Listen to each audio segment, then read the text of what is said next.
Let's go! The end of the week is here at last. Catching up on all the news with the Sunday Papers podcast. Greg and Mike espouse their judgments, hiding them as facts. But give them a break, it's all for a laugh. The Sunday Papers Nice, podcast. sir. 3, 2, 1. Hey There's now, read all about it. There he Read goes. all about it. Sunday Papers flopping on your doorstep with the promise of information, of laughter, of introspection. Sometimes we get a little bit serious. We talked about Mike's mom passing. What's the update? How you feeling? What's She's your alive emotional again. state? It was total false alarm. She's back. Oh, that's and- great. Yeah, no, it was this condition where it seems you don't breathe for like 2 weeks. Yeah. And you're cremated, but then you come back. My therapist is thinking it might be a little denial on my part, but I see her. Does this mean you have to give the inheritance back, or do you get to keep that? I spent it all. I had to tell her. It broke her heart. I think she was crying. It was hard to tell. Sometimes she's blurry. Right. Yeah, so there's also that. Well, I can't wait to see her. Let's have brunch with her. I know. She looks very hungry. Yeah. So, all right, on that note, I do want to, you send me these things, and this one choked me up the other day. I probably will now too. You sent me 2 emails, and it's so sweet. It just says, for Mike. And this guy, he literally asked, don't even reply. His name's James. Hey, Greg, please pass love and condolences on to Mike from myself and my family in the UK. Your podcast together last week was extremely touching and poignant, and I'd like to let Mike know that he's loved by many folks who have never met him and likely never will, but the love is still there. I know that you like to reply to all correspondence you receive, but it's not necessary on this occasion. Just please pass my regards to Mike and his family. Huge love and respect to Mike and your wonderful self. 2 gentlemen in this wonky old world. Nice.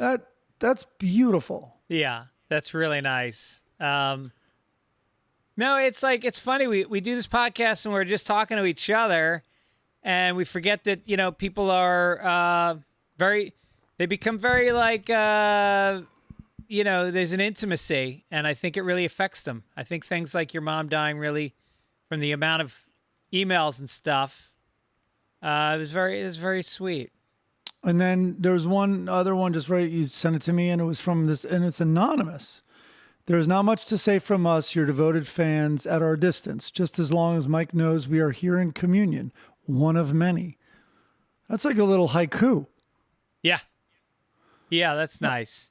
No, both were touching. My mom liked both. I read them to her, and she still has it, that sense of humor, and she appreciates well-written, poignant emails. Yeah.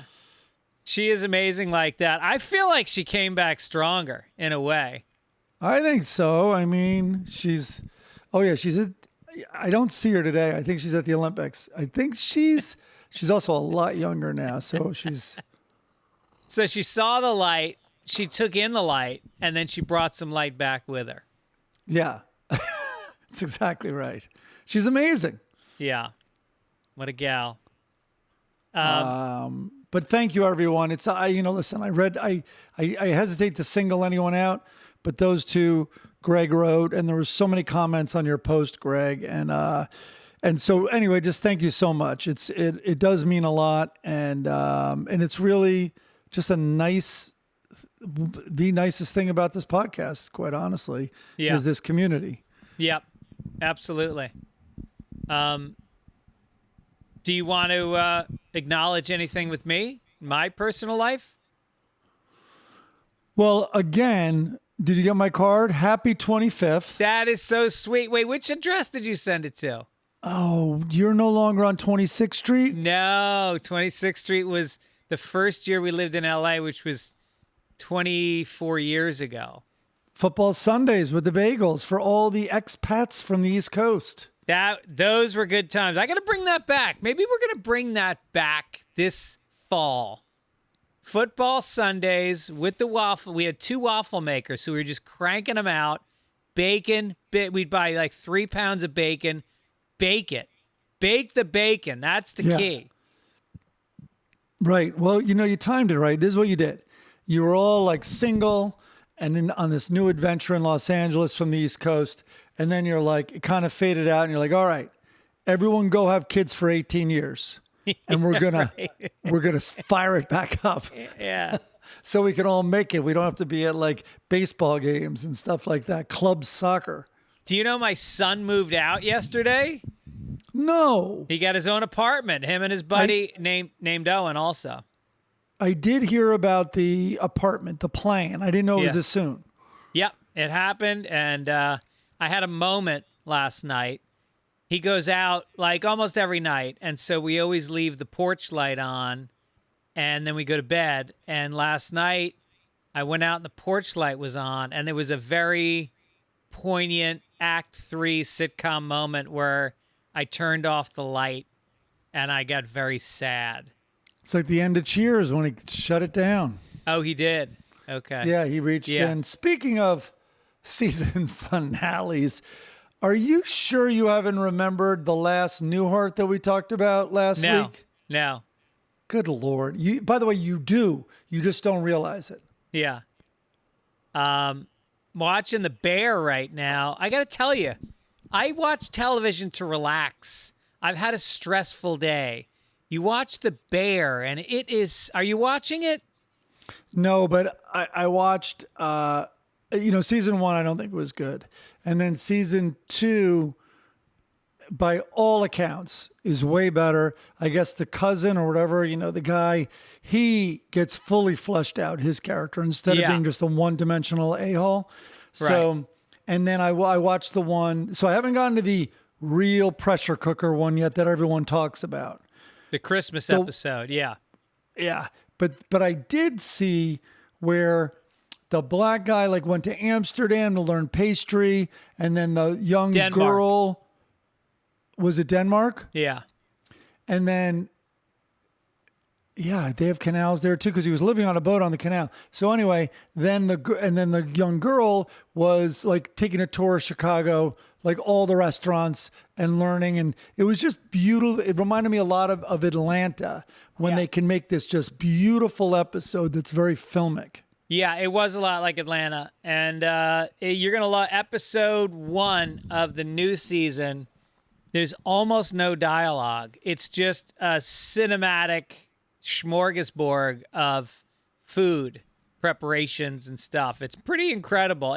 It keeps you. There's almost no story. It's just like flashbacks of old stories, and then you're kind of trying to figure out what time frame it is. Anyway, we should do this in entertainment. But no, my 25th anniversary, me and the wife went back east for 2 weeks. We probably talked about that. We swam a lot in lakes and rivers and streams and ponds and pools. Right. And then for the 25th, we had the kids made us dinner, which we asked them to do. And then we watched a Marx Brothers movie because that's what we've done as a family since they were little kids. And we watched Without Feathers. I got to tell you something. I never am let down when I watch a Marx Brothers movie. And I'm talking, I've seen Duck Soup, Night at the Opera, probably 15, 20 times. So fucking well done. And so much of it is a single camera. Slapstick, falling down, jumping across the couch, the dialogue, the timing, the facial expression, and then playing an instrument all in one fucking shot. It's incredible. Yeah. There's a lot of those examples of old school Hollywood, like Singing in the Rain, where O'Connor, right? He is doing Make 'Em Laugh, where he extraordinary tap dancing, and then he's jumping off the wall and doing flips. And it was just a wide shot. Yeah. And it was basically like, here comes talent. Yep. Just sit back and watch. No need to set up many cameras. You're not going to believe what you're going to see. And now you got Jonah Hill doing 27 takes of a dry one-liner that some fucking hack, some fat hat eating sushi in a writer's room wrote 9 months before. And then they had punch-up doctors come in and work on. And he's got an acting coach and a therapist. Kind of related. I've heard the new Deadpool is kind of funny. I told you, I've never seen Deadpool 1. Dude, let's go see it. You didn't see the first one? No, but I saw the second one because someone told me how funny it was, and boy, did it deliver. But we were watching a little of it last night, and occasionally he'll be like, wait a minute, and I'm forgetting the exact, and I should remember, I'm forgetting the exact thing, but it's like, wait a minute, you're saying that I have to do this by this time, otherwise this? And the guy's like, yeah, he's like, and then he turns the camera and just goes, that's lazy writing. And he did that twice. That's great. Yeah. That's awesome. Yeah, let's go see Deadpool 3 when you get back. Fitzgibbons wants to go see it. Yeah, I mean, I hear it's very funny. So it's not streaming? I assumed it was streaming. Even if it is, let's go see it in IMAX. Well, you're going to have to wait or do it without me because, okay, today's Sunday. You want to know where I am right now? Because we're taping this on Friday. But Sunday, right as the people are listening to these words, I am probably halfway to Arches National Park in a car with Sophie, driving a car that will not make it to Michigan. I'm driving that car with her back to school. What car? The 2007 Highlander with 137,000 miles on it. Oh, that's no problem. We have the same car. Okay, but it's been abused. Remember when Olivia drove with the engine light on for a long time because she was wondering why it was on because the temperature, it wasn't that cold out? So that guy goes, I can't believe your car didn't seize or blow up because there's no oil in it. Yeah. So that happened. So we'll see. All right, so right now you're in Nashville, and then you fly back to L.A. and immediately get in a car and start driving? I land tomorrow, Saturday night at 5:30 in L.A., and then 5 a.m. we're hitting the road. No. Yeah. Okay, and then how many days driving? We're spending 3 nights, so 4 days. Okay. Which is reasonable. Very it's about reasonable. About a 600-mile average, I'd say. Five, I think between 5 and 6. That's about 8 hours a day. No, that's no. You think so, but I mean, there's stops, and every stop absolutely destroys your average. Yes. And I'm not gonna take this car much over 75 miles an hour. It's not great. I just put new whatever, boring stuff. But the car's ready. Just put new tires on it. Got it. And then, Sure. So then you fly back on what, Thursday or Friday? No, I'm helping her move once we get there. Jesus. Yeah. Then I'll fly back to Nashville on the way back to LA. It's a journey. It's a journey. Well, it was nice knowing you, Mike. Yeah. Oh, and we have to take the northernmost route, what we're trying to, because it's so goddamn hot in this country. Yeah. Everyone in Nashville's over it. It's really hot here. Can I tell you about I hurt my shoulder 7 or 8 years ago. I didn't hurt it. It just stopped working. You told me this. Yeah. So I can't lift it to the side. I haven't been able to for about 6 or 7 years, but I just never dealt with it. I just kept putting it off. So I finally went to the doctor. I had a checkup, and then he goes, all right, let's keep an eye on that shoulder for a little while. He gave me a shot, and then a month later it was bad. So I had to go back to him, and then he refers me to this specialist. I see the specialist. He sends me for an MRI, and then he fucking calls me back. Then I got to do a follow-up at his office yesterday. So I got to drive from Venice to Santa Monica. It takes me a half an hour. And I got to pay fucking $15 for parking. I sit in his office for a half an hour and wait for him. Sit in the office.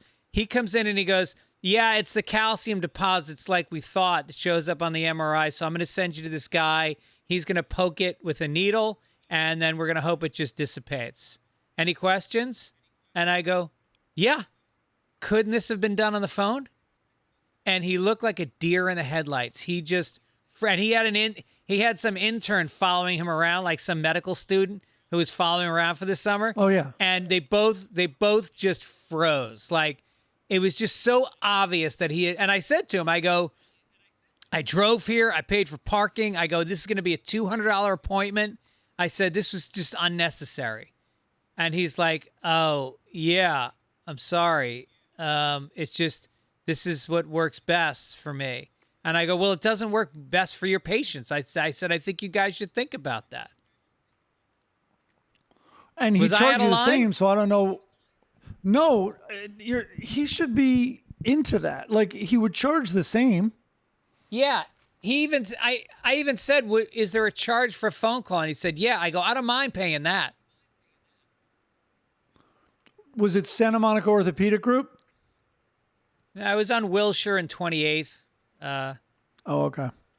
Yeah. But they all have that, the person following them around. My guy, when I broke my shoulder, anyway, I would then see him leave. Like, then when I left, I saw him in the hall, and then he's dictating into a little recorder, and he just says everything that he just told me and gives the update. And then that's typed up, you know? Right. Anyway, so let's get to it. The logo this week comes from Nick Smith, who we know a Nick Smith. We're friends with a Nick Smith, but this is a different one. We sure are. It's fucking good. You like that logo? That's really nice. I could almost see that on a piece of merch. By the way, I'm not saying that this guy used AI because, I mean, that's... Oh, fuck. Really... I just realized I didn't put my headset in this whole time. All right. So it'll be interesting audio on your side. Oh, fuck Luckily you did most of the talking. So... Jesus Christ. Have you dabbled in the AI yet? Just very, very little. So welcome to the podcast, Craig. Your voice sounds very different. Oh my God. So anyway, they're gonna kill us. Midcoast Media is gonna fucking kill us. It sounds different to me. That's because the Zoom, but our H6s are gonna sound the same. So anyway, what did I ask AI the other day? I go, oh, we came up with a funny idea, and for an award show, like a very, very specific, highly unusual type of award. So I said to the image, or it can use images or drawing. I said, can you make me this award, you know, picturing and I described the type of person that would be on the award, like an Oscar, and the award name would be this. Boom, there was 5 of them, and they were really funny and great. Wow. Yeah. No, dude, I was on the golf course today with our buddy Tommy Lohman, who's a big cinematographer. And he's like, oh yeah, editors, gone. He goes, they can take an entire TV show, run it through the computer for 5 minutes, and the entire episode, based on it watching how other episodes were edited, does it. And then instead of 5 editors, they bring in 1 just to make little tweaks at the end. Oh, and also what you could do is you could give it the script because, as we write, it's like, especially like for a joke, it's like, who would have taken my cookie, whatever, reveal. And so like it's telling you how to edit it. Right. Cut to in the script. Exterior living room. Right. It's all close there. on the door as he enters, all that stuff. Yep. Camera pans to the right as we see.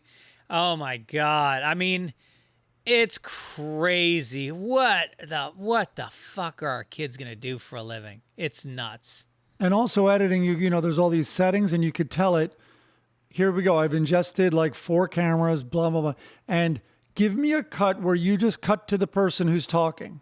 Yeah. And so do you know how much work because obviously you're going to layer it and finesse it better, which by the way, it can do also. But like that's done in 2 seconds, that's done. Yep. Yeah, I know.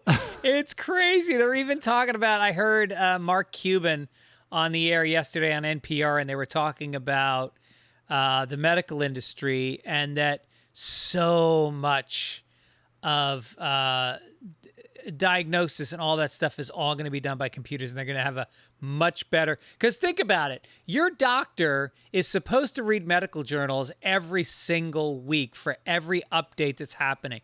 AI knows all of that shit. They don't miss anything.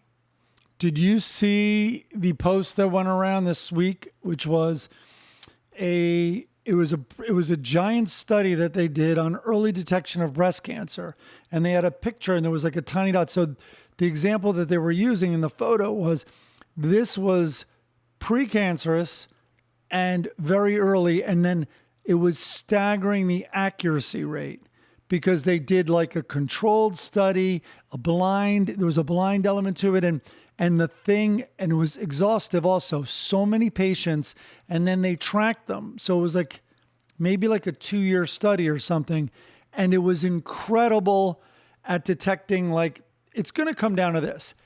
As long as you go to the doctor, and the doctor includes AI, I think breast cancer is going to be dealt with on just the most, like, stage 1 and earlier from now on. Yeah. Right. Which will save so many lives. Yeah. So many breasts. It's going to save a lot of so breasts. Many breasts. The song this week is from Emmett Hall that we just listened to and we both got a kick out of. Yep. Thank you, Emmett. And thank you, Nick Smith, for the drawing. It's kind of funky. It's got a little bit. It sounds like Emmett had fun making it, which is what we love the most in these songs. Mm-hmm.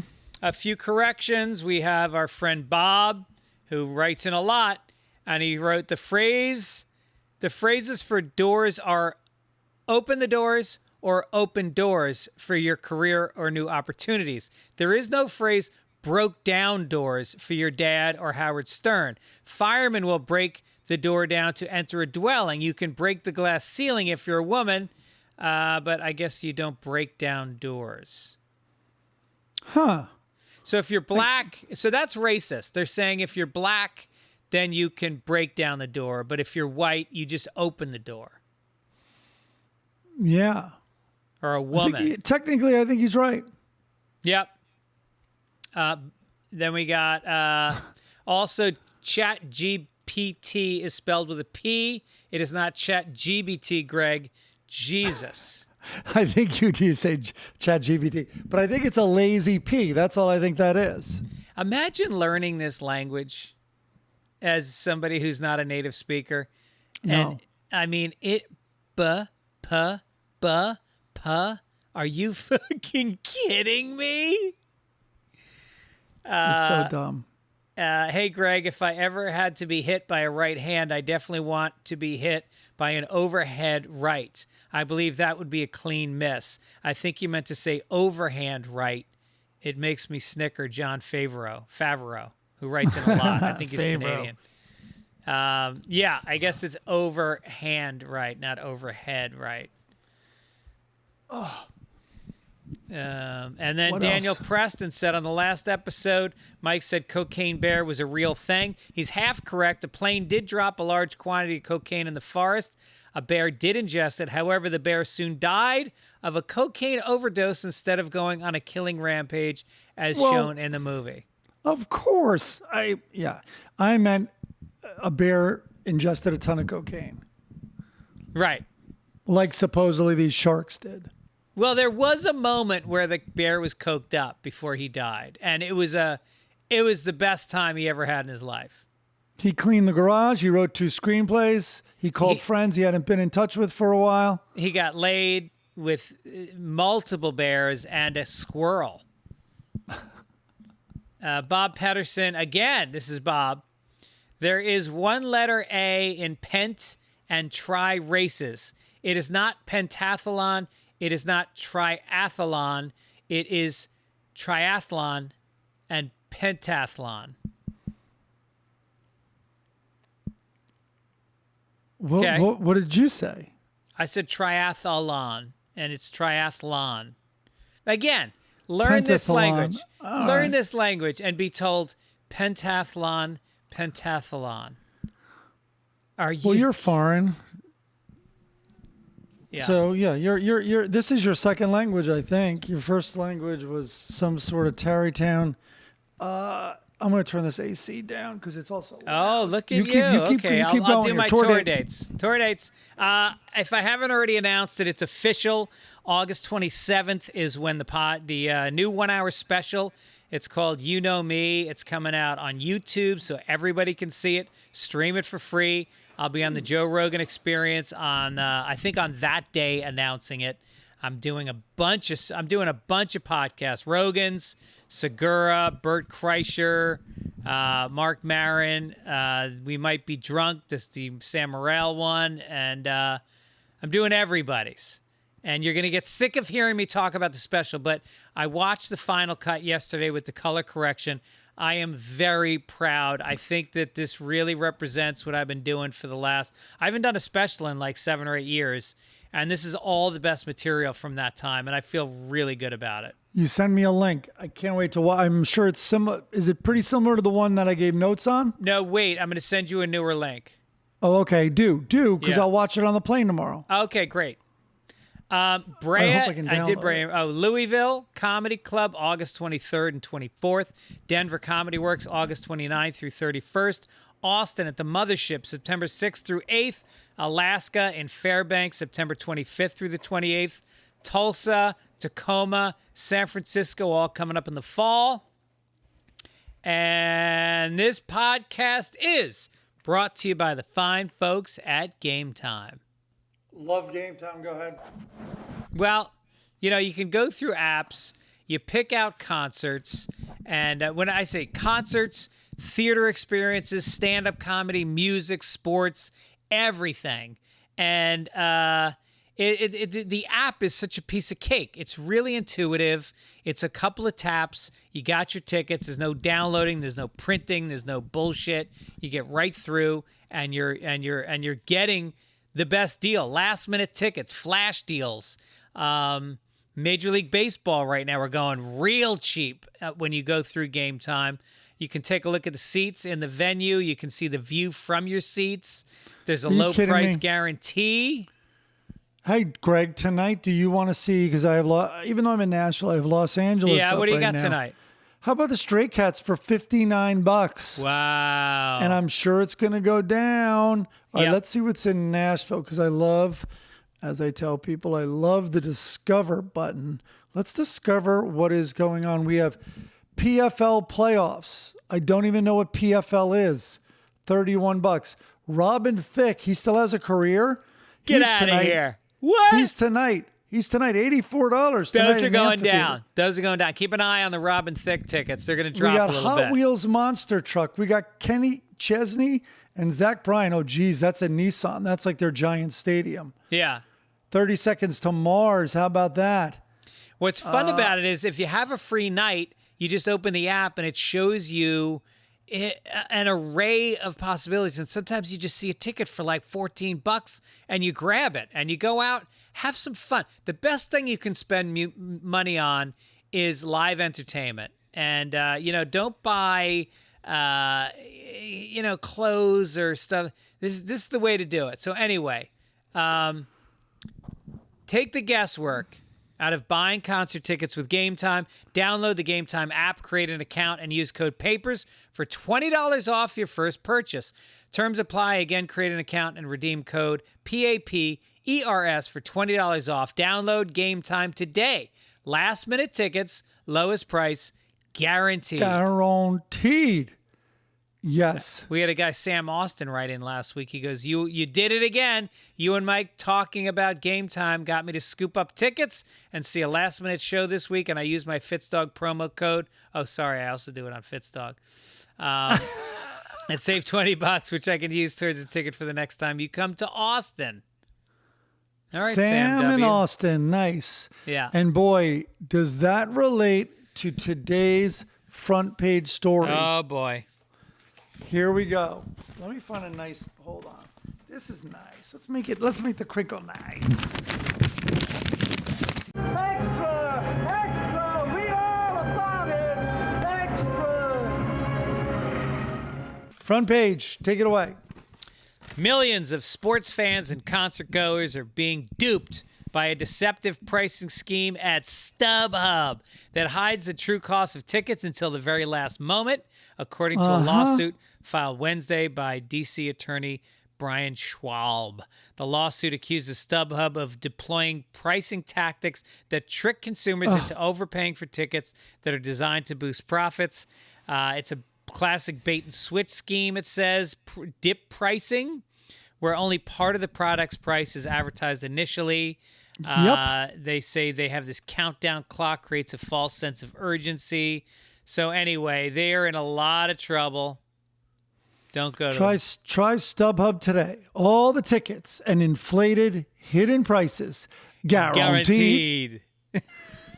But that's why, listen, I know Game Time is a sponsor of the podcast, but like that is the thing I was genuinely saying I like most. Like I would every week I referred to other ticket sellers, and this is one I was referring to, where you have to guesstimate if it's going to be double or like 80% more, or it was, I hated it. And it was worse than guesswork. It was like inaccurate. They'd sucker you in. They would create that urgency. And meanwhile, you're going to StubHub. Well, right. You're going to StubHub to hopefully seek shelter from the predatory ways of Ticketmaster. You know what I mean? Right. Hopefully you found a place where you can just have an honest transaction. Yep. Nope. 14 people were arrested and 10 victims were rescued in a human sex trafficking sting at San Diego Comic-Con convention. I always heard there was a lot of traffic in San Diego during the San Diego Comic-Con. Yeah. The task force conducted a 3-day operation ahead of the weekend bust, and that they rescued a 16-year-old girl. Unfortunately, sex traffickers capitalize on large-scale events such as Comic-Con to exploit their victims for profit. So I guess basically they have girls that they have trafficked, and now they are pimping them out at this convention. So, I mean, and it was pretty obvious who the underage trafficked girls were. One had a lightsaber shaped like a cock, and she was named Princess Leia. I mean, it was pretty obvious. There was a young guy with his shirt open to his navel, and his name was Luke Skywalker. I mean, who doesn't see that as well? No, it's Comic-Con. Are we sure this wasn't sexless trafficking? That's the trafficked sex worker. And also, the word sex workers were like, of all offense to take away from us, these nerds are done before we even start. It's the easiest money. They don't even get to penetration. No, they just want to grab somebody's tit. They're at Comic-Con. They just some pink bubble creature that has 8 tits. Yeah. Donald Trump says Kamala Harris opted to turn black.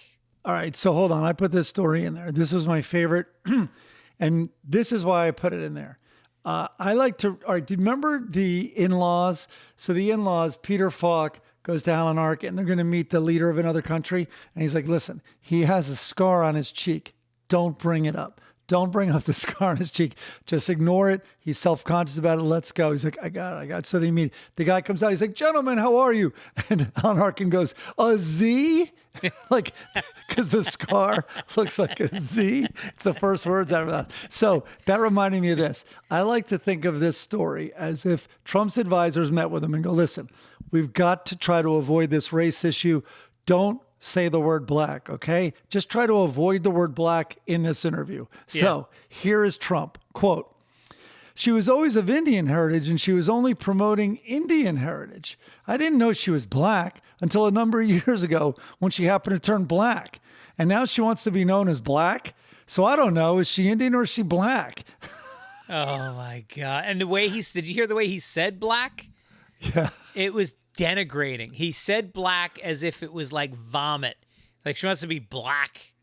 It was really, and this was in front of the black, it was a convention of black reporters, basically. Oh, it was the black woman interviewing him, and then it was a panel. Yeah, of course. It's the African American, I guess it was a media event, I think. Yeah. Oh. That was crazy. He lost a lot of votes on that one. Yeah. So, and by the way, when is she black? You know when someone's officially black? When their application for an apartment in your father's apartment building is turned down. Yeah. When they're not allowed to join one of your country clubs. That's when they turn black. Exactly. Now, I think I saved this in Instagram. I don't know if this is real or not. It's amazing if it's real, but it doesn't matter. It's just fun, really funny if it's not. But Simone Biles. Yeah. It is real. It is real. And she said something about, she referenced a black job. Well, yeah. Trump basically said immigrants are taking the black jobs. And then a reporter goes, "What's a black job?" And he goes, Right. And then he didn't know what to say. He was just like, well, anyone who's black who's working a job. It was gibberish. And so she tweeted, "So happy to have my black job," or something. Is that what it was? It was something like that. I don't know. I don't see it on her thing. Maybe it's in her stories. Oh, no, I love my black job. That's what it was. That's fantastic. Yeah, yeah. Did you see? I'm looking up her account now. Anyway, she's amazing. Do you know how tall she is? 4'8". What? That's insane. I mean, what's considered a little person? What's the cutoff? You mean technically what's a little? I mean, I don't know I'm if looking there's it up right now. Of course, there's a cutoff. What? Well, I do know driving becomes a concern at a certain height. Yeah. So, all right, you look that up. Do you want me to start on the next story? 4'10". So she's a little person. Is she? There is something. When I found out how, I guess I shouldn't say that because I never really, I was shocked she was 4'8", which means she didn't look 4'8" to me. Once I found out she was 4'8", she does look like her head looks kind of big, with a little person. I'm just digging myself a hole here. But I think maybe it's because I found out she was 4'8", so now I'm looking at her that way. Well, she's 4'8" and she's dating this huge football player. Did you know that? No. Yeah, she's dating a big football player. Is she dating? I think I just saw wedding photos on her. Yeah, maybe they're married. Jesus Christ, I can't imagine what that sex is like. He could be having sex with her, make out with her, and suck his own dick. There. Wow. That's them getting married. Yeah. Quite a height difference. Yeah. Yeah. Mr. and Mrs. Owens. Wow. Well, she seems like an amazing woman. We're all very proud of her. Oh my God, are you kidding me? Yeah. I mean, it was so dramatic. That finish to the women's all around last night was very dramatic. And all of her levels of difficulty were so much higher than the other women's. Can we stop saying women's gymnastics? It's like I'm watching it. Because even the men are women? Yeah. I'm watching it and I'm thinking, all right, this got a skimpy outfit on. They're thick. They got a nice little elastic. And you start getting into it. And then the announcer's like, and also Christy is 14 years old from Iowa. And you're just like, you expect Chris Hansen to jump out of the closet. Like, what are you watching? I have to find a better way to ingest or experience this Olympics. I'm a little out of touch with it, and it's a good one. It's a good Olympics. It's a great Olympics, yeah. I Except know. for that pool. The pool is slow. Did you hear about that? Yeah, and they're not getting their world records, but they're all swimming in the same pool. So I think but they that's say fine. the thing I read was that the pool is only, I forget the depth, but something like 3.5 feet, it's a slightly shallower. It is. Hey, beautiful. Greg says hi. It's a slightly shallower pool, which causes there to be more waves. So on the second lap, they're swimming into waves more than they would be in a deeper pool. Right, and the camera is underneath the water also. Hey, did you hear the swimming event? I think we talked about this last week. They announced all the venues for the 28 Olympics, and the swimming is going to be in SoFi. No kidding. A 70+ thousand seat football stadium. Wow. That's where the swimming's going to be. They're going to build a pool for the Olympics? Well, that's what they did. That's this pool you're talking about, the shallow pool. Yeah. They built that like, a month ago there. Wow. And that's, I think, one of the reasons it's shallow. Well, we'll get to that. We'll get to swimming later in sports. Let's stay with front page. After spending almost 2 decades in the U.S. military prison at Guantanamo Bay, the alleged mastermind of the 9/11 terror attacks, Khalid Sheikh Mohammed, and his 2 accomplices have agreed to plead guilty in exchange for sentences of up to life in prison. Isn't it pretty close to life in prison already? How long has it been? 21 years? Rather than face a death penalty trial. So it's been 20 years. Family members of the nearly 3,000 people who died on September 11th want them put to death. But as the trial becomes increasingly unlikely, plea bargains were widely viewed as the only way to resolve the case. Look, there's no trial because the CIA doesn't want the if they have a trial, then the defense attorneys get to ask the government how the prisoners were treated and what specifically was done to them. And the CIA will not allow that to happen. That's why there's no death penalty.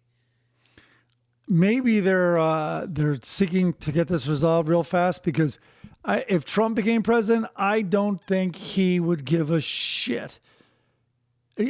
Won't he be able to do whatever the hell he wants to do almost? Oh, he would and fly. He'd be like, yeah, we tortured you. You killed 3,000 people on 9/11. Right. No, Trump would fly planes into their prison cell. Well, I'm thinking, how selfish of these 3 dudes keeping these 72 virgins waiting. And That's also, right. it's not as sexy when it's 72 old maids who have never been touched. Like they're waiting this whole time. Aren't they supposed to be like teenagers? Yeah, I think these virgins are going to be a little cranky after all these years. Surrounded by cats and crochet. Yeah. Like, here's your reward. All right, let's get to entertainment, even though we already talked about a lot of entertainment earlier.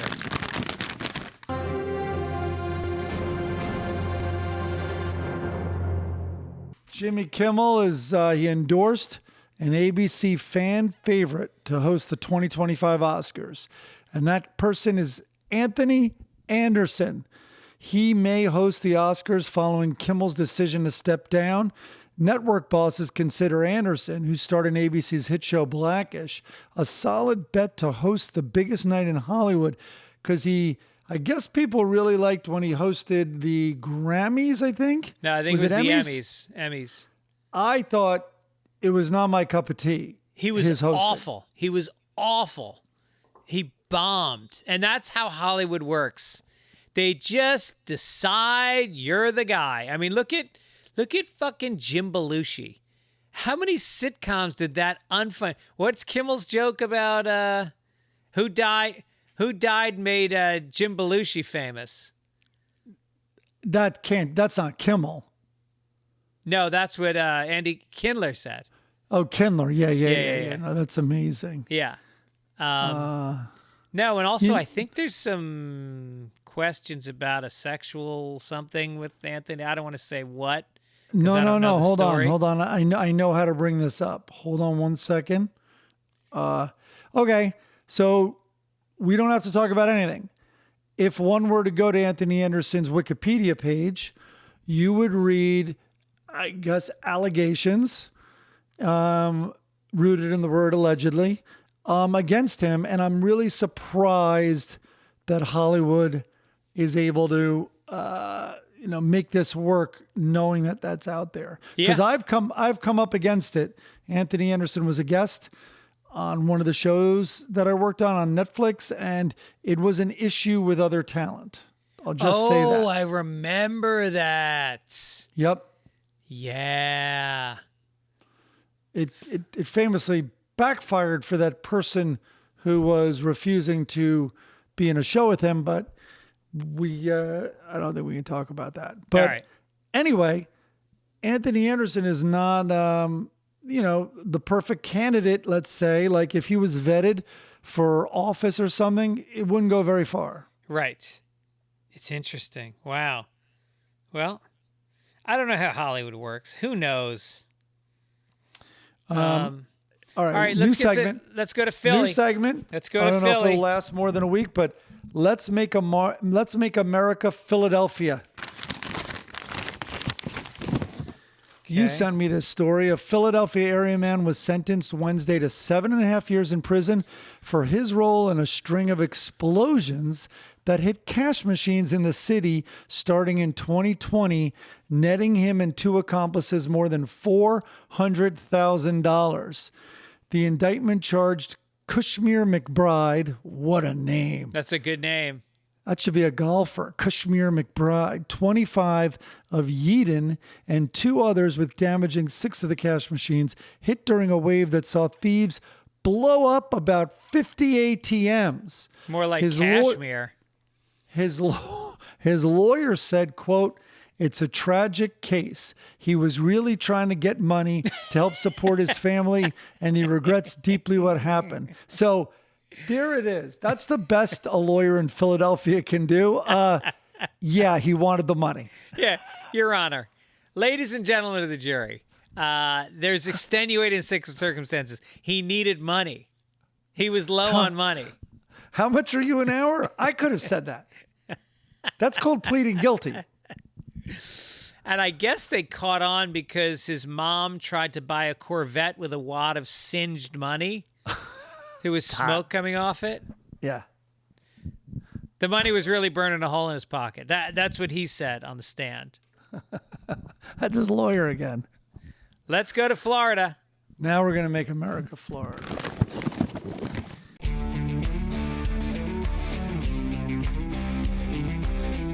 Okay. Florida man leads deputies on a chase. Okay. No big deal. That happens everywhere. Yep. Troyson Raymond, 35, is now facing several charges, including grand theft auto, after the incident that came to a slow halt in front of a Dunkin' Donuts on US 98 in Lakeland. Deputies pursued Troy as he attempted his getaway on a stolen electric Walmart scooter. The chase hit speeds of about 2 miles an hour on the scooter before deputies caught up to him.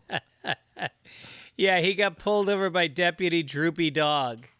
Remember that guy? I love Droopy Dog. Droopy Dog. Yeah. Slowest cop ever. If he had just gotten to the Florida Turnpike, he would have blended right in. Nobody would have noticed. I'm wondering if 2 miles an hour has its own challenges. You know what I mean? Like, it's probably they've never trained for 2 mile an hour police chase. Yeah, right. I think the average walking speed is 3 miles an hour. I'm pretty sure that's right.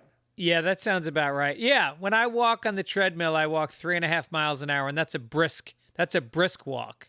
Yeah. 20 minutes a mile. Yeah, when you're hiking, depending on how steep, it's about 20 minutes a mile. Yeah. All right. All right. So they could have maybe pursued in foot. I don't know. Let's make Texas, It would have been Florida. so funny if the local news had gotten aerial shots of it and broke into regular programming. Like the OJ chase? Yeah. Here he is in his white golf cart and his white Walmart scooter. Let's make Texas, Florida. All right. A Texas man accidentally roofied after drinking his wife's drink. Okay. Things took a turn for the worse when Melissa noticed a man acting oddly. "I had my drink here right in front of me," she said. After stirring and drinking from it, she set it down. A random man then approached her, sat next to her, and said, "Hi." He told me, "It looks like you're stuck with me tonight." I was like, whatever. It was creepy. Initially, Melissa thought it was just a strange encounter and was ready to leave. Not wanting to waste the drink, Daniel, her husband, picked up the cup and took a large gulp before leaving, something I would totally do. Yeah, of course. As they walked out of the bar, Daniel began acting strange. By the time they got home, Daniel was severely impaired. He began crawling on the floor, cursing, and acting violently. Melissa had to text her daughters and ask for help bringing in their father. We thought he had just been very drunk, the daughter said. The next day, Daniel took an over-the-counter drug test, which revealed a massive variety of substances he had never used.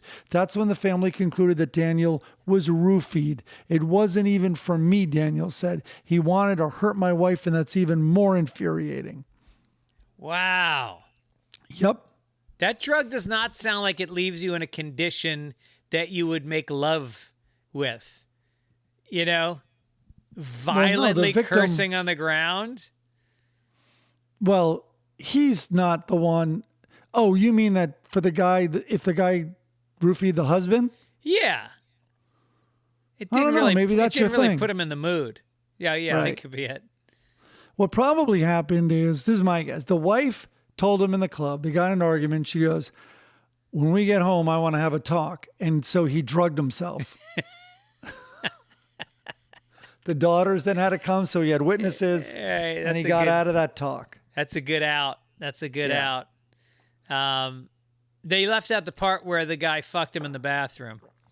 He didn't tell. sure he didn't did. tell police about the sore ass. By the way, why is it called a roofie?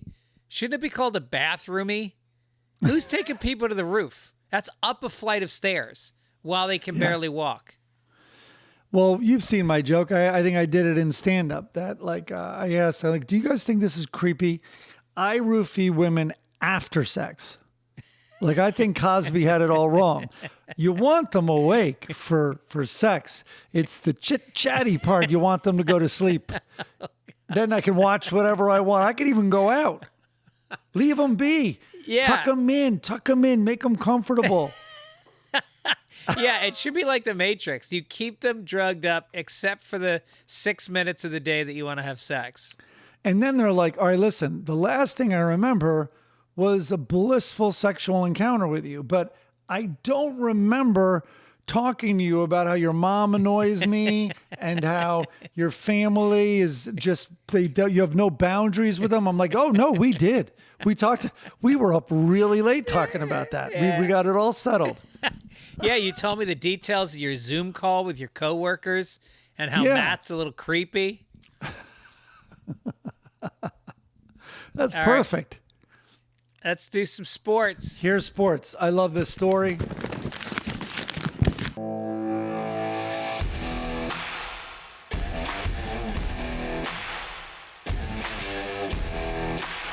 Okay.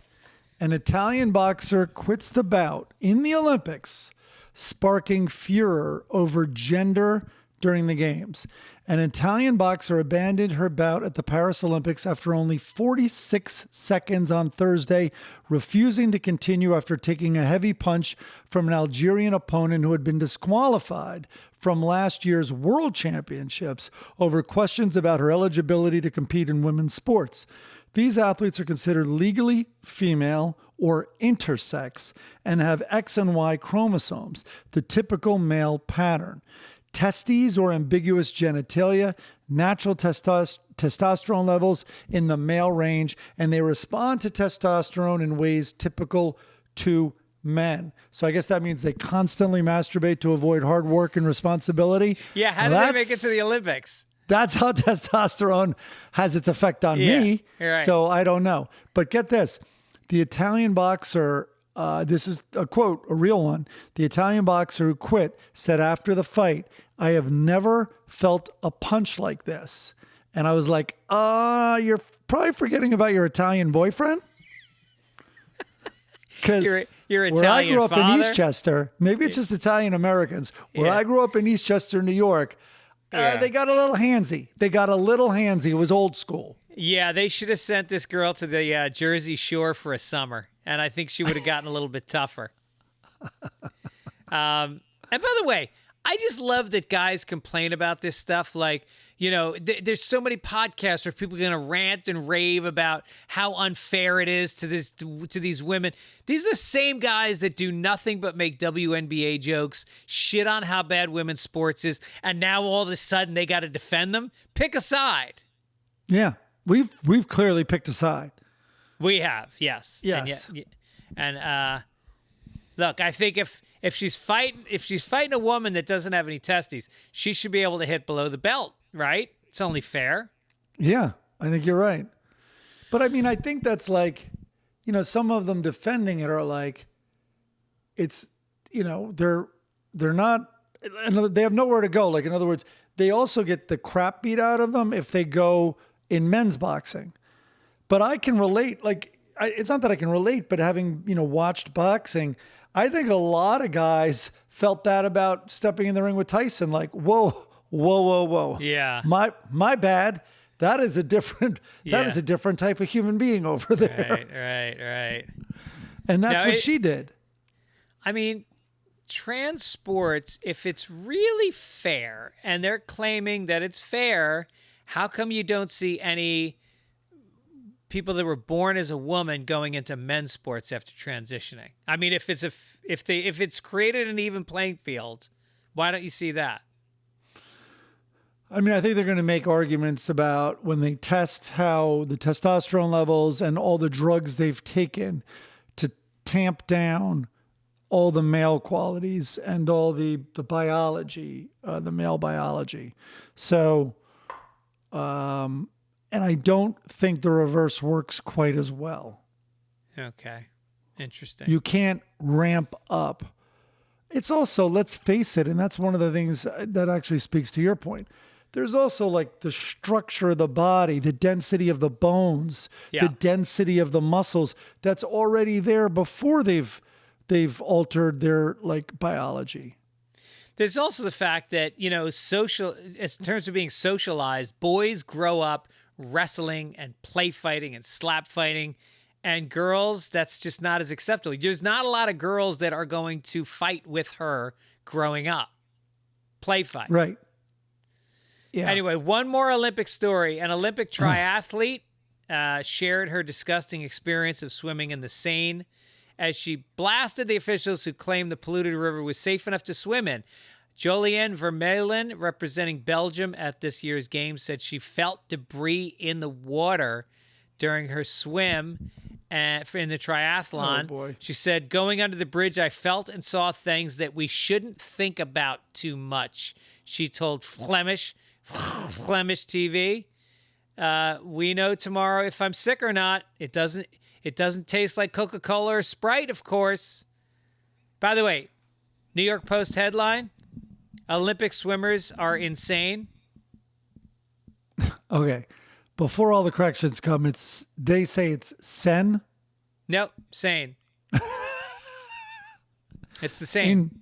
It doesn't work when you say in sen in the membrane. I don't think it's the same. Yeah.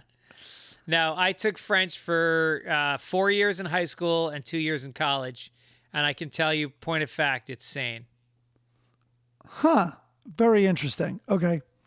And I think in 2028, forget the SoCal Stadium. Have them swim in the LA River. Have you seen the LA River lately? It's just 11 months a year.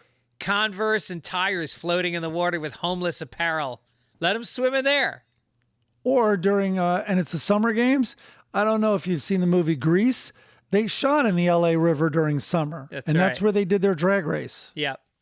That was with fall. Grease Lightning. It was fall because Summer Lovin' was the song about how they just spent the summer. Now they're back in school. It was September. You're right. It was early September. But I think actually they did this and then the swimmers protested about it and the French surrendered. All right. We have a lot of stories. Come on. That was a good joke. I didn't hear it. Go ahead. Say it again. I said the swimmers protested and then the French surrendered and started having a different venue. Yeah, there you go. I like that a lot. All right. We have a lot of stories in here, but I know we also have... All right, let's get down the contest. let's get Do down this to day in history? Well, I wanted to maybe do. I want to do this because it's something that's going on in your life. A new review. Let's go to science. Science time. Science. Blinded me. A new review conducted by Australian researchers suggests that having a beloved cat as a pet might potentially double a person's risk of developing schizophrenia-related disorders. This revelation has ignited discussions and concerns about the enigmatic relationship between feline companions and mental health. A hypothesis first proposed in 1995, exposure to the parasite Toxoplasma gondii, commonly found in cats, could be a potential trigger for schizophrenia. Or maybe it's being exposed to the cat's personality. One minute you have to be intimate and affectionate. The next you have to accept being completely shut out. Then you have to be aware of an attack while you're sleeping. That might make you a little schizo. So there's a kitten running around here, and I gotta talk this household into getting rid of this kitten. It was an impulse, not even buy. It was an impulse take, and they're just terrors. Just get a cat that's already broken down a house and is over it. But the door's been closed, so I thought the cat would be here. Also, the cat, as all cat owners know, and I'm not one, but I see it on TikTok. They love laptops. It steps all over the keyboard. It's like pawing all over. I was on a Zoom. And you know what I realized? On the Zoom, I'm like, oh, well, at least they'll think it's cute. But it's a kitten. So when it walked on my keyboard, it was below the camera. So no one on the Zoom saw a cat. What they saw was me like, ooh, like making faces, trying to grab it and getting scratched and be like, oh. Yeah, that's hilarious. And I thought I didn't have to explain because they saw me like picking up this adorable cat. And then meanwhile you have a text box open that they can see that just says ASDFGHKL semicolon. Completely. Yeah, in the chat. All right. And This day in history? Let's do this day in history.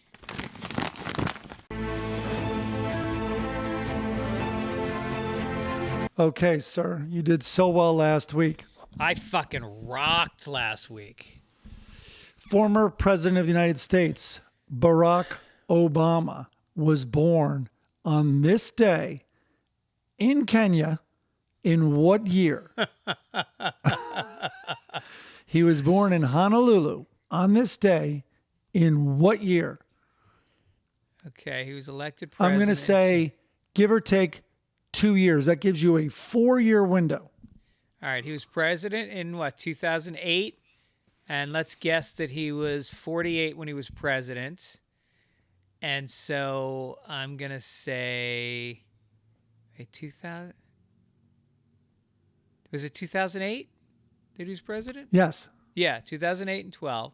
So if you subtract 48 from 2008, that brings you to 1968.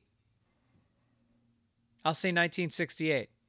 I think you got it. You just did your math wrong. It's 1961. Oh, but I did the math wrong.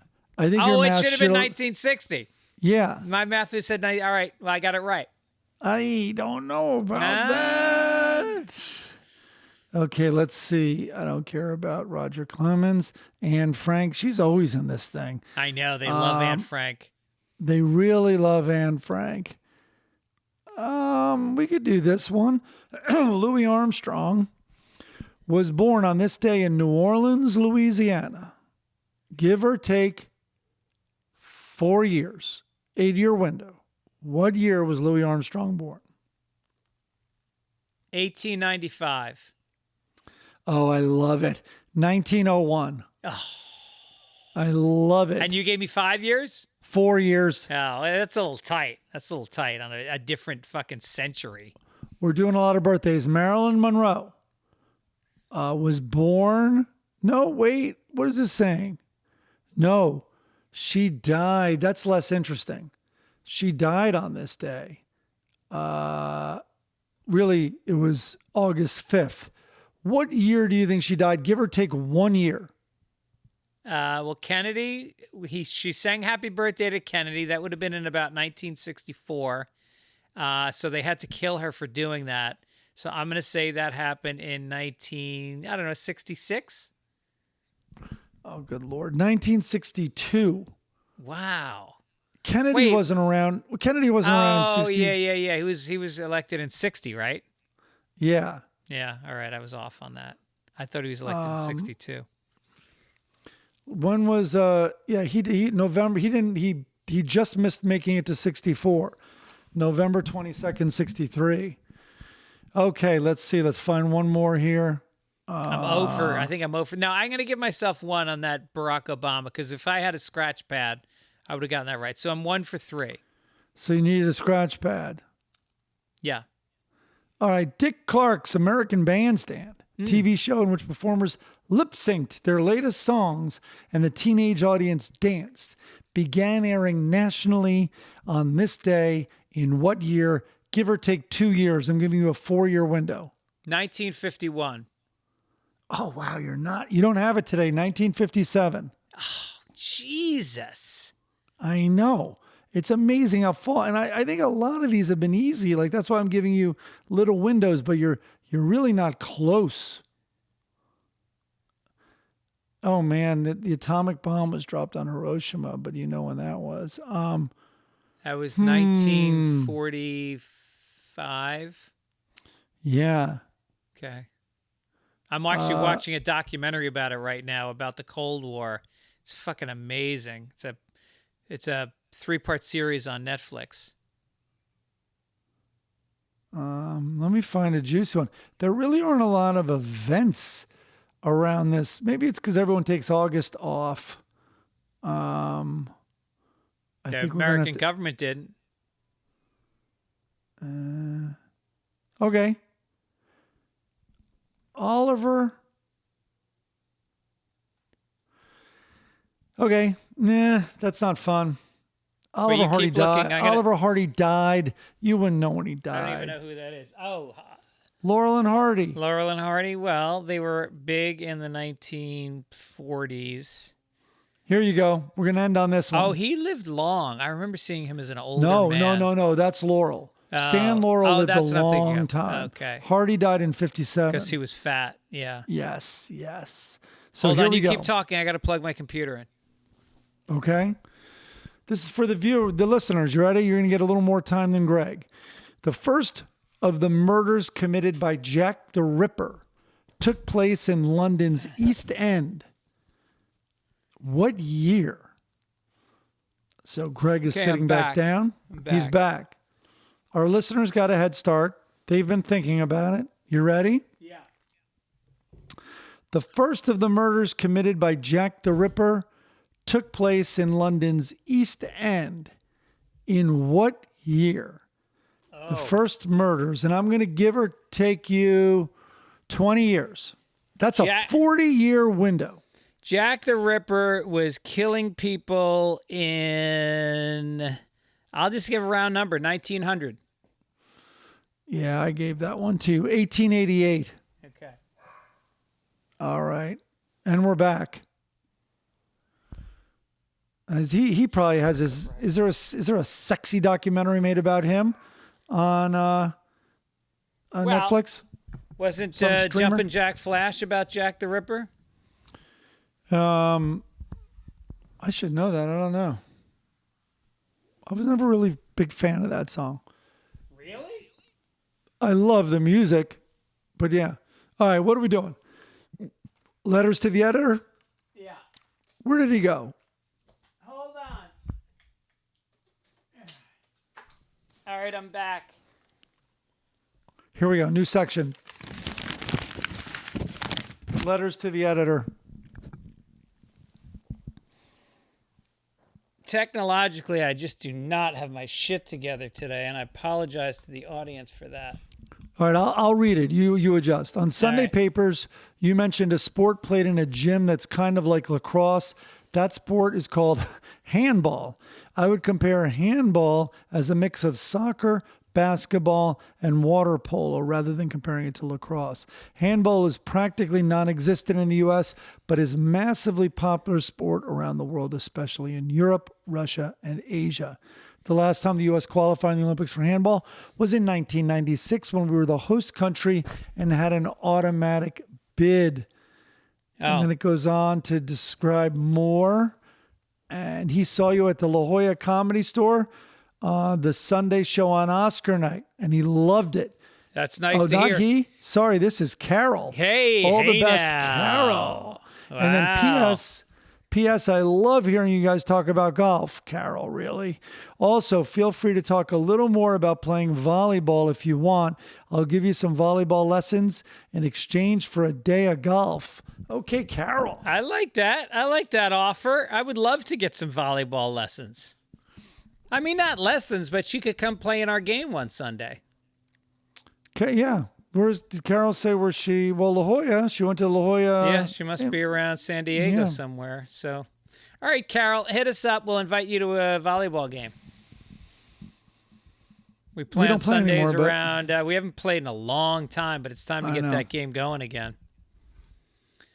Then, as a fellow middle-aged person, as firmly in your demo as the last guy who wrote about YouTube views, I also listen only to podcasts for the same reasons he gave. I'd be willing to subscribe on YouTube, though, if that helps you in any way. I'm sure others would as well. Love the pod. Keeps my coworkers guessing why I always have a shit-eating grin on my face while I'm listening. Rob from Cincinnati. It does help you, doesn't it, Greg, if he subscribes? Yeah. Oh, absolutely. Subscribe on YouTube, leave a comment, and then actually on Apple Podcasts also, stars and comments help us out a lot. The show's starting to grow. We're getting some more listeners, and it just takes you guys helping us out, put the word out there, rate. That stuff means a lot because it's all about the algorithm, which I do not understand, but it's been explained to me that that's what we need to do. Also, what is shit-eating grin? He has a shit-eating grin on his face. Why is somebody grinning if they're eating shit? Well, there's that type of grin, like grin and bear it. Yeah. Maybe it's like but that's not an admirable grin. That looks like wincing. No, that's not. Or my favorite emoji, which is the ooh emoji, with the clenched teeth. Yeah. That's a goal. That's a fun goal. That's a good New Year's resolution. I want my number. You know how like it tells you your most used emojis? They're right there for you.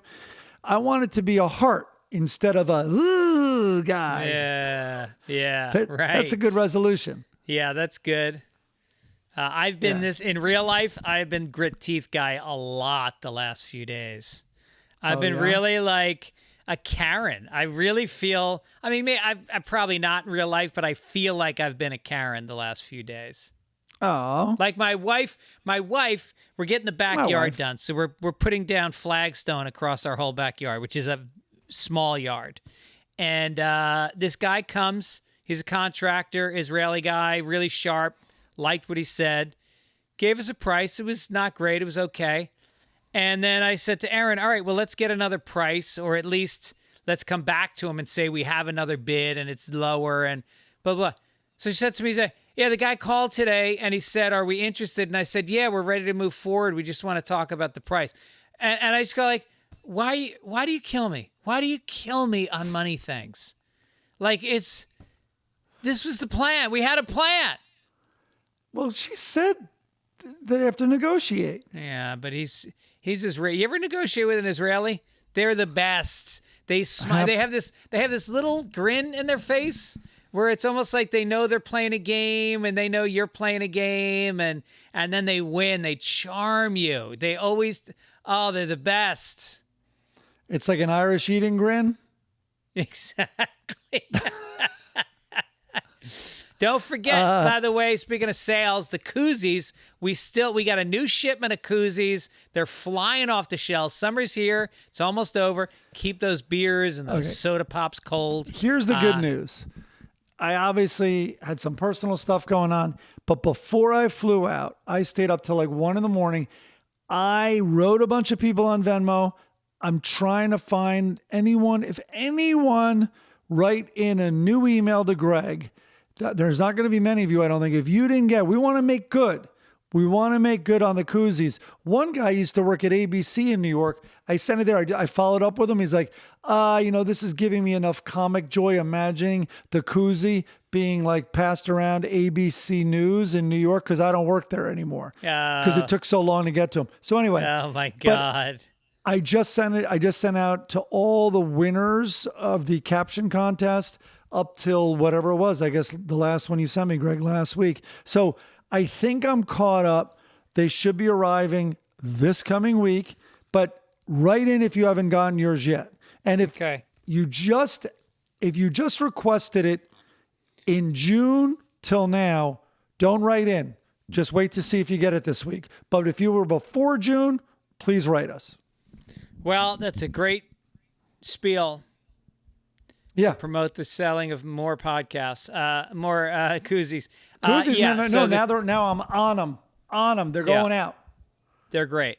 All right, get a koozie. Go to fitzdog.com and you'll see a link. You're going to send a Venmo directly to Mike. $10 shipping included right to your door right away. You got it. Okay. Oh, and they're autographed. Obituary. And that's all, folks. We missed a couple. Shannon Doherty we missed, we realized, and that's tragic. How did she die? Did you look it up other than looking up pretty pictures of her from before having we the started greatest the podcast? From having the greatest rack of all time. Now, I don't know how she died. I don't know how she lived. It seemed like she was on drugs her whole life. But the obituary we're featuring today is Martin Mull, who is a comedy legend. And he was a musician and an actor. He started in the 70s with the TV series Fernwood Tonight. Was that what Between Two Ferns was based on? I don't think so, although I believe Zach's been asked about that It's before. very similar. I mean, first of all... He went on to appear as Colonel Mustard in Clue and was an arrested... Huh? Oh, you froze up. Oh, I was going to say you froze. Oh. But no, are I we think you live froze. again? Oh, okay. We keep accusing we're each back. other of that. He was on Arrested Development, Roseanne. Anyway, he was 80 years old and passed away. And I know at Kilborn we started to use him. I think he played Craig's dad. We had a lot of things. And then two incredibly talented writers who are both at Family Guy, Alex Sulkin and Goldie, Alex Sulkin, not Goldie. Goldie, I think, worked on it. Sulkin and Wellesley Wild, who you also know, created a sitcom, Dads. And because of the work we did with them on Kilborn and like how goddamn funny Martin Mull was, like even just between takes and hanging out with us, they cast him as one of the dads in that sitcom, which lasted a season on Fox. Wow. He was amazing. Yeah, he was super so good. talented. Yeah. Did he come out of like Second So City or one of those dry. places? No, but he was with on Fernwood Tonight. Oh, with Fred, what's his name? Willard. Fred Willard. Yeah. I mean, the smartest, driest guys in the room. Are you kidding me? I gotta go back and watch some of those. Yeah. I remember was actually really not funny. connecting to it when I watched it, but maybe it was because I was so used to well-produced, slick TV, and it kind of wasn't, and maybe I didn't get the joke back then. Right. No, I think you're right. I think it was so dry. Like, what kid's going to find Fred Willard funny? Yeah. You're that's his genius, is you're taking him at face value. Like when he's like, oh, like even in Spinal Tap, oh, you guys play really loud, like it's just, there's such another level that he's bringing to it when you know what's going on. Right. All right, we doing funnies? Let's do the funnies. Here we go.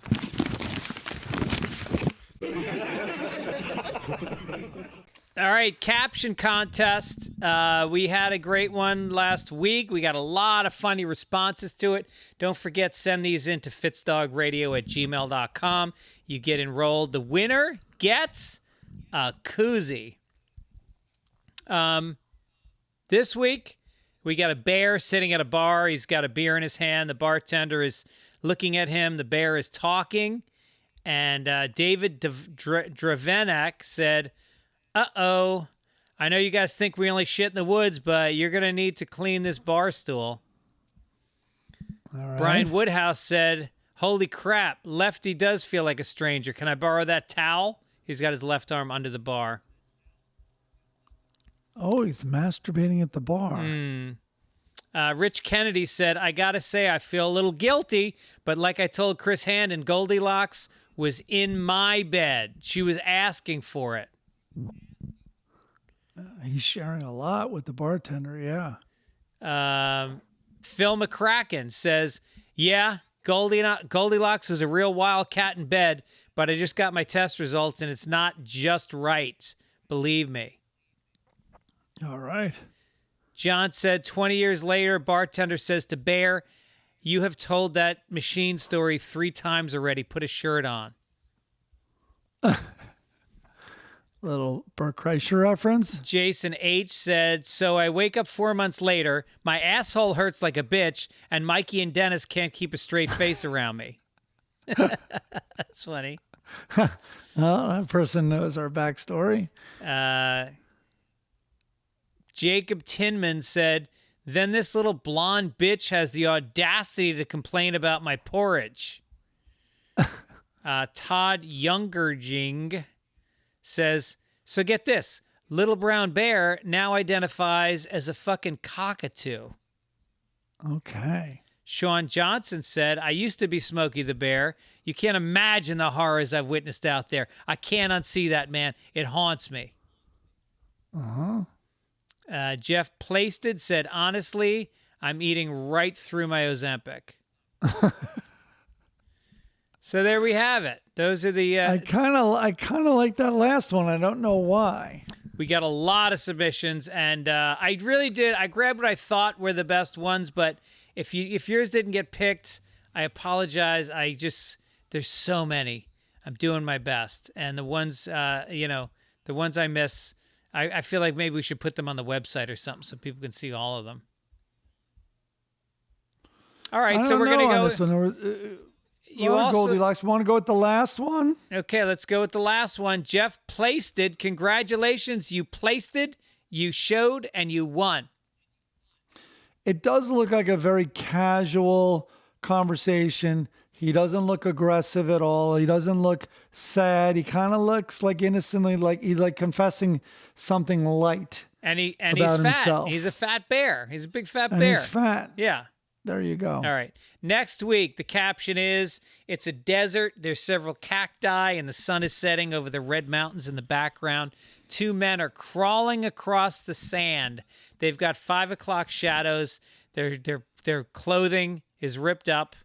And you've seen this scene before of one guy crawling through the sand. Now, this is 2 guys. They're crawling past each other, and they're looking at each other, and one says to the other one, what? Crawling in opposite directions. I like it. All right. Adam Copeland had a thought. He said, usually only listen on Apple Podcasts, and I have never had an issue. I don't know what that means. I'm a little late on seeing as how you guys are done with Calvin and Hobbes' comic, but a fun conspiracy theory is that Calvin and Hobbes is a young Tyler Durden from Fight Club, and that's why his imagination is always running wild. I'll buy that. Okay. Speaking of... I wish Tyler Durden were funnier. I guess I would say that. That's true. Speaking of wild, Hager answers the door. In the foreground of the frame is a naked woman, she's got a drink in her hand, and she's apparently topless. And the guards say, the village constable ordered us to shut down your party and arrest you. Hager says, when did having a party become a crime? And the guards now have Hager tied up, and they're leading him away. And they go, when you didn't invite the village constable. And here's the thing. How about the crime being that he was just raping this redheaded woman who has no clothes on? Yeah. Not having a party. I want to see the rule book. I want to see the law book from back in the 1100s. Well, I think the constable wanted in on the raping. I Yeah. think that's what's coming across to me. It's the right thing to do. Yeah. You're not going to all invite right, me let's to your get to- rape fest, Viking? Let's get to the Lockhorns. And Leroy has a bill in his hand. The plumber's walking out. And he goes, plumbers are the real power behind the throne. All right. Okay. In the next one, he's talking to the marriage counselor. And he goes, Loretta even interrupts me when I talk in my sleep. And then she's standing on the scale, scratching her head. And Leroy goes, you'll make your target weight soon, Loretta. Keep your chins up. That's just such a 1950s joke. Yeah. Yeah. They're good. Yep. All right. Now we have old Tyler Durden, Calvin and Hobbes. This is the second best, because these are the 15 best Calvin and Hobbes comic strips, according to, I don't even know what CBR.com is. But anyway, so it's one frame. It's one long sort of, what do you call it? Panoramic? Landscape kind of frame. Yeah, panoramic. So there's a bunch of snowmen, and one snowman is like holding his head in his hands, and it's looking at where his head used to be. Another snowman seems like it was impaled by a tree. Another one's buried. Another one has a really messed up face with many eyes. And then we see someone has slid through another one, cutting it in half. And then Calvin is talking to his mom with his ski hat on and everything. And he's like, you don't see my snowman house of horror, do you? Oh, no. No, you don't like my snowman house of... You don't like my snowman house of horror, do you? And that's it. That is... She looks judgmental, I guess.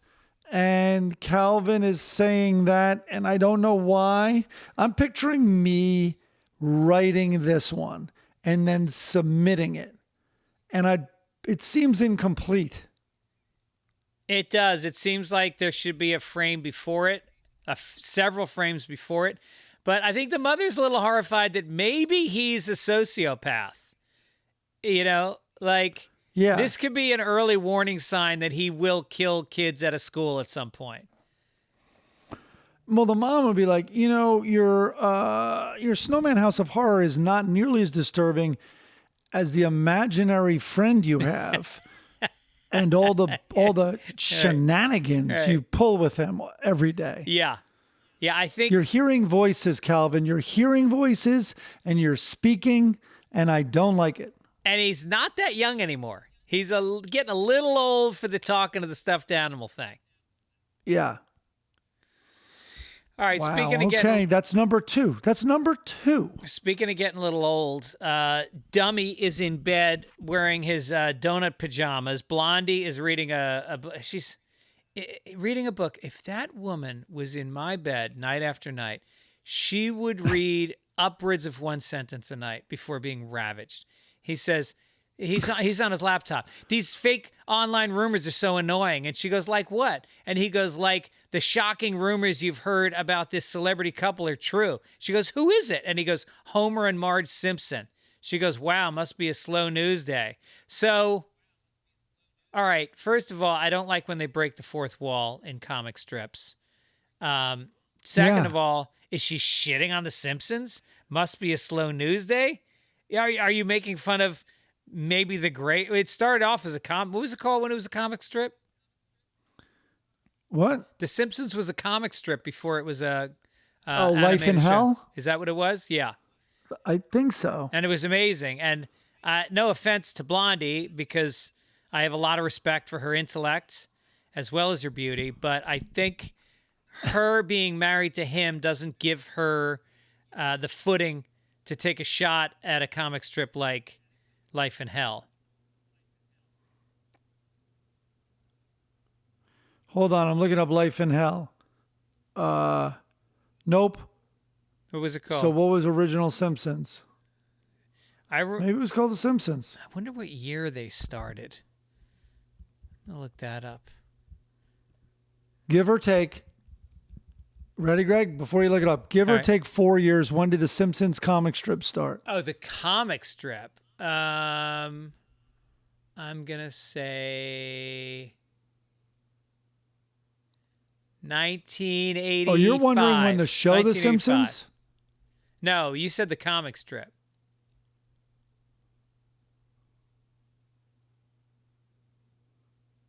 I'd say the Simpsons comic strip was 85. I'd say the TV show was 91. The family, so it goes, what was the original version of The Simpsons? The family debuted as shorts on the Tracy Ullman Show on April 19th, 1987. After a 3-season run, the sketch was developed into a half-hour primetime show called The Simpsons, which debuted on December 17th, 1989. I said 91. Simpsons Comics. I said 91. Yeah, Simpsons Comics was a monthly series based on the animated TV show The Simpsons. So it was never a comic strip. Huh. Okay.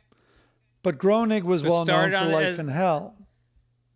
Oh, that's what it is. Okay, got it. All right. Well, listen, I think we've closed it out. Mike, we covered a lot. It was a good I apologize to the listeners if the sound was off for the first 17 minutes. I did not have my headphones plugged in. It might sound like shit, and I apologize at 1 hour and 7 minutes when my computer almost went dead and I had to go get a plug. I apologize that Mike is staring off camera right now like a dog staring at a treat. There was a Simpsons comic strip, but it said it was 2004. I don't know. Okay. I kind of don't care either. All right, well, listen, we want to remind you guys, if you want to get tickets to something and not get scammed by one of those companies, go to Game Time, get the app, and then create an account and redeem code PAPERS for $20 off. Also, the special's coming out August 27th. Tell your friends, look for it, and that should do it. Anything you want to plug? I've started to enjoy the show Slow Horses. Oh, I guess. love Slow Horses. Yeah, and it's great. Gary Oldman. Hey, what book should Sophie and I listen to as we drive across country? Oh, you're going to say Prayer for Owen Meany. No, In Cold Blood. Me and Aaron listened to it on our trip. It's the original true crime. It's so good. No, I read it. I told you I was alone in West Hampton. And right. It's the only time in my life I think I was like, I'm going to go lock the doors. Yeah. I was like, it was like during the week in fall, and you really feel all alone out there. Like none of New York is in the Hamptons anymore. And out on like Dune Road, and I'm like, no, this is where a killer would come. He'd see a light on. This is where he'd come. Yeah. What's a good book? Moby Dick, as read by Burt Reynolds, is a pretty good one. Did you just make that up? No. When me and Aaron drove across the country from New York to L.A. in 1999, we listened to Moby Dick, as read by Burt Reynolds, where he does a brogue for Ahab's voice.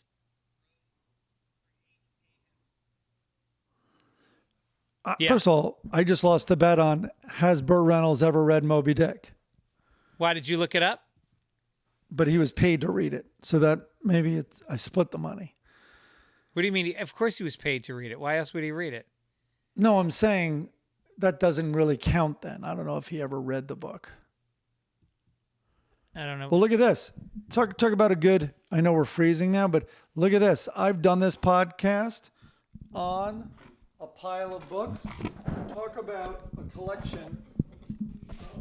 Disaster. Talk about a collection of books. We've got You're freezing. The Corrections, The Road by Cormac McCarthy, Breakfast at Tiffany's by Capote, A Natural History of the Senses by Diane Ackerman, and The House in the Pines by Anna Reyes. Those are all solid. Cormac McCarthy, The Road is a fucking intense read. He just died a couple years ago. He's one of my favorite authors. Oh, are you kidding? No Country for Old Men. Yeah. All right. All righty, my man. All right. Enjoy your time there. Enjoy your trip across the country. And we'll catch you next time. Take it, Ish. Take it, Ish. Let's go! The end of the week is here at last. Catching up on all the news with the Sunday Papers podcast. Greg and Mike espouse their judgments, hiding them as facts. But give them a break, it's all for a laugh! The Sunday Papers podcast.